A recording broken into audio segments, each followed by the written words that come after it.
Данный видеоролик не преследует цели задеть или оскорбить чьи-либо чувства. Ролик был создан исключительно в образовательных и познавательных целях. Берегите себя.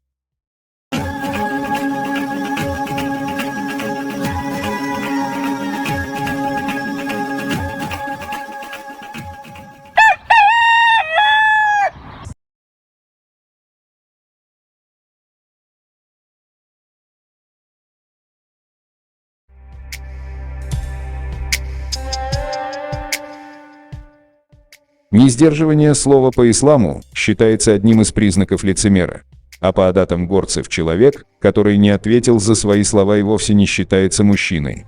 Ингушский чеченофоб Лаймро выставил пост у себя на канале, что в месяц Рамадан прекращает свою грязную работу по искажению истории достойного народа Нахчи, который известен всему этому миру, как воины, противостоявшие огромной империи на протяжении многих веков. Мы-то не сомневались в лицемерии данного персонажа и ожидали, что это существо нарушит данное обещание своим зрителям и подписчикам. Кстати, этот поступок ингушами был воспринят на ура. Ну а что ожидать от людей, у которых в жилах течет кровь предателей и лицемеров, еще со времен экспансии русских на Кавказ, я не знаю. Есть такой ингушский киц. Если мужчина не умеет держать слово, ему надо сменить шапку на платок. Ну или на курхус.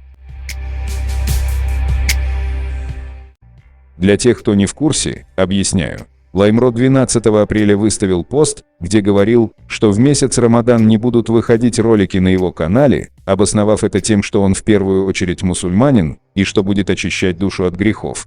Спустя пару недель, в самые священные дни месяца Рамадан, он выпускает видео на своем канале, а сам пост, где он все это говорил, был удален. Но мы, зная подлость Емартхоев, все сохранили, чтобы сегодня предъявить лицемерам.